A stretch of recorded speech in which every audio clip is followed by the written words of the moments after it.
अलिफ लैला नाय के तीसरे भाई अंधे बूबक की कहानी। इसी तरह की नई नई कहानियाँ सुनने के लिए हमारे चैनल को सब्सक्राइब करें। नाय ने कहा, सरकार, मेरा तीसरा भाई बूबक था जो बिल्कुल अंधा था। वह बड़ा अभागा था। वह भिक्षा से जीवन निर्वाह करता था। उसका नियम था कि अकेला ही लाठी टेकता हुआ भीख मांगने जाता और किसी दानी का द्वार खटखटा कर चुपचाप खड़ा रहता। वह अपने मुंह से कुछ न कहता और दानी जो कुछ भी देता उसे लेकर आगे बढ़ जाता। इसी प्रकार एक दिन उसने एक दरवाजा खटखटाया। गृहस्वामी ने, जो घर में अकेला रहता था, आवाज दी कि कौन है। मेरा भाई अपने नियम के अनुसार कुछ नहीं बोला, लेकिन दोबारा दरवाजा खटखटाने लगा। गृहस्वामी ने फिर पुकारा कि कौन है। ये बगैर बोले फिर द्वार खटखटाने लगा। अब घर के मालिक ने दरवाजा खोला और पूछा कि तू क्या चाहता है। बूबक ने कहा कि मैं गरीब भिखमंगा हूं, भगवान के नाम पर कुछ भीख दो। गृहस्वामी ने कहा कि क्या तू अंधा है। उसने कहा कि हाँ। फिर गृहस्वामी ने कहा, हाथ बढ़ा। ये समझा कि कुछ भीख मिलेगी। उसने हाथ फैलाया तो घर का स्वामी उसे खींचकर ऊपर ले गया। फिर उसने बूबक से पूछा कि तू भीख लेता है तो कुछ देता भी है। उसने कहा, मैं आशीर्वाद ही दे सकता हूं, तुझे आशीर्वाद देता हूं। उस आदमी ने कहा कि मैं भी तुझे आशीर्वाद देता हूं कि तेरी आंखों की ज्योति लौट आए। बूबक ने उससे कहा, तू ये बात पहले ही कह देता। मुझे जीना चढ़ाकर क्यों लाया। उसने कहा, मैंने तुझे 2 बार आवाज दी थी, तू कुछ न बोला तो मुझे भी बेकार जीना उतरना चढ़ना पड़ा। बूबक बोला कि अच्छा, मुझे जीने से उतार तो दे। उसने कहा कि सामने ही तो जीना है, तू खुद उतर जा। मजबूर होकर बेचारा बूबक टटोल टटोल कर जीना उतरने लगा, लेकिन एक जगह उसका पांव फिसल गया और वह लुढ़कता हुआ नीचे आ रहा। उसके सिर और पीठ में बड़ी चोट आई जिससे वह तिलमिला उठा। बेचारा बड़ी देर तक अपनी चोटों को सहलाता हुआ गृहस्वामी को गालियां देता और उसकी भर्त्सना करता रहा। फिर वह लाठी टेकता हुआ आगे भीख मांगने के लिए बढ़ गया। कुछ देर में उसे अपने 2 साथी अंधे भिखारी मिले। उन्होंने पूछा कि तुम्हें आज भिक्षा में क्या मिला।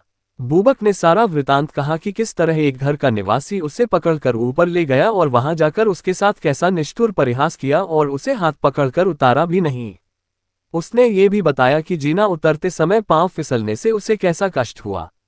फिर मेरे भाई ने उनसे कहा कि आज मुझे कुछ नहीं मिला है, लेकिन मेरे पास पहले के कुछ पैसे पड़े हैं, तुम जाकर उनसे कुछ भोजन सामग्री खरीद लाओ। जो मनुष्य बूबक को जीने से ऊपर चढ़ा ले गया था वह वास्तव में एक ठग था। वह चुपके से बूबक के पीछे आ रहा था। वे तीनों अंधे जब अपने निवास स्थान पर आए तो वह भी उनके पीछे पीछे चलकर उनके घर में आ घुसा। मेरे भाई ने फिर अपनी जेब से कुछ पैसे निकालकर एक अन्य अंधे से कहा कि बाजार से कुछ खाने को ले आओ, लेकिन पहले हम लोग अपना हिसाब किताब साफ कर लें। तुम लोग देखभाल कर दरवाजा अच्छी तरह बंद कर लो कि कोई बाहरी आदमी न देखे। ठग उनका व्यापार देखना चाहता था, इसलिए वह छुपने के लिए छत में बंधी हुई एक रस्सी पकड़कर ऊंचा लटक रहा। अंधों ने अपनी लाठियों से सारे घर को टटोला और फिर दरवाजा बंद कर लिया। ठग ऊंचा लटका था, इसलिए लाठियों की टटोल से बच गया। अब मेरे भाई ने कहा कि तुम लोगों ने मुझे ईमानदार समझकर अपने जो रुपए मेरे पास रखे थे उन्हें वापस ले लो, अब मैं उन्हें अपने पास नहीं रखूंगा। ये कहकर वह अपनी एक पुरानी गुदड़ी उठा लाया जिसके अंदर 42,000 चांदी के सिक्के सिले थे। उसके साथियों ने कहा कि इन्हें अपने पास ही रहने दो, हम न इन्हें लेंगे न गिनेंगे, क्योंकि तुम पर हमें पूरा विश्वास है। बूबक ने टटोल टटोल कर गुदड़ी की माल का अंदाजा लगाया और फिर गुदड़ी को यथास्थान रखाया। फिर बूबक ने जेब से पैसे निकालकर खाना लाने के लिए कहा। एक अंधे ने कहा, तुम पैसे रखो, बाजार से कुछ लाने की जरूरत नहीं है। मुझे आज एक अमीर आदमी के घर से बहुत सा खाना मिला है। कुछ तो मैंने खा लिया है, लेकिन अब भी बहुत कुछ बचा हुआ है। ये कहकर उसने अपनी झोली से बहुत सी रोटियां और पनीर तथा फल मेवे निकाले। तीनों अंधे भोजन करने लगे। ठग भी अपने को रोक न सका और मेरे भाई के दाहिनी तरफ बैठकर यह सुस्वादु वस्तुएं खाने लगा। ठग ने अपने को छुपाने का पूरा प्रयत्न किया था, किंतु उसके मुंह से खाना चबाने की ध्वनि सुनकर बूबक चौंका। उसने मन में सोचा कि महाविपत्ति आ गई, यहाँ कोई अन्य व्यक्ति है जो हमारे साथ खाना भी खा रहा है और जिसने गुदड़ी का भेद जान लिया है। उसने एकदम से ठग का हाथ पकड़ लिया और चोर चोर चिल्लाता हुआ उसे घूंसे मारने लगा। अन्य दोनों अंधों ने भी ठग को चिल्ला चिल्ला कर मारना शुरू कर दिया। चोर भी जहां तक उससे हो सका उन अंधों की मार से बचता हुआ उन्हें मारने लगा। वह भी चिल्लाने लगा कि मुझे बचाओ, चोर मुझे मारे डालते हैं। आसपास के लोग चीख पुकार सुनकर दरवाजा तोड़कर अंदर घुस आए और पूछने लगे कि क्या बात है। मेरे भाई ने कहा कि मैं जिसे पकड़े हुए हूं वह चोर है, ये हमारी भीख से बचाए हुए रुपए चुराने आया है। ठग ने लोगों को देखकर आंखें बंद कर ली और अंधेपन का अभिनय करने लगा और बोला, भाइयों, यह अंधा बिल्कुल झूठ बकता है। सच्ची बात यह है कि हम चारों अंधों ने भीख मांगकर यह रुपया जमा किया है। अब ये तीनों बेईमान मुझे मेरा हिस्सा नहीं देते। यह मुझे चोर बना रहे हैं और मुझे मार रहे हैं। भगवान के लिए मेरा न्याय करो और मुझे इनसे बचाओ। लोग इस मामले को उलझा हुआ देखकर सबको कोतवाल के पास ले गए। वहां अंधा बने हुए ठग ने कहा, मालिक, हम चारों ही दोषी हैं, लेकिन हम कसमें खाकर भी अपना दोष स्वीकार न करेंगे। अगर हम लोगों को एक एक करके मार पड़े तो हम अपराध कबूल कर लेंगे। आप पहले मुझसे आरंभ कीजिए। इस पर मेरे भाई ने कुछ कहना चाहा तो कोतवाल ने उसे डांटकर चुप कर दिया।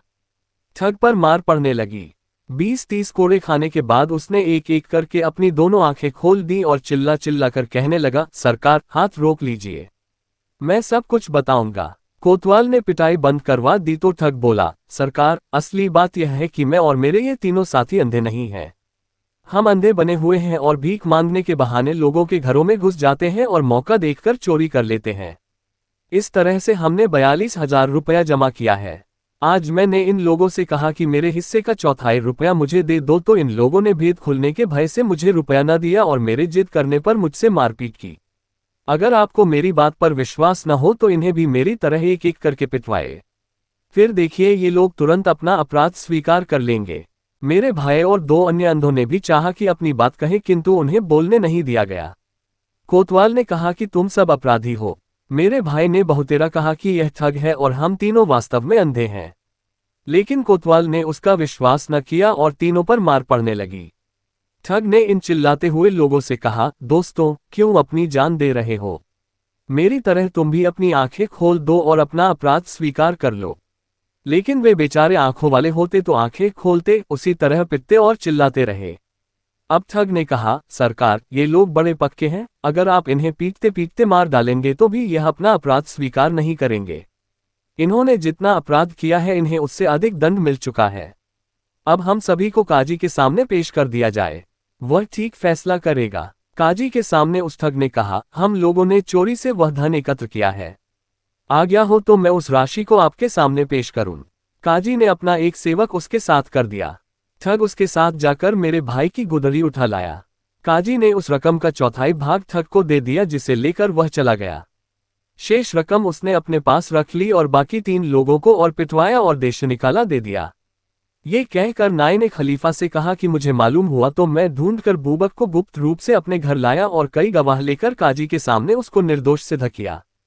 काजी ने ठग को बुलाकर उसका रुपया छीनकर उसे दंड दिया किंतु रकम इन लोगों को न दी। खलीफा ये सुनकर बहुत हंसा। फिर नाई ने चौथे भाई की कहानी शुरू कर दी।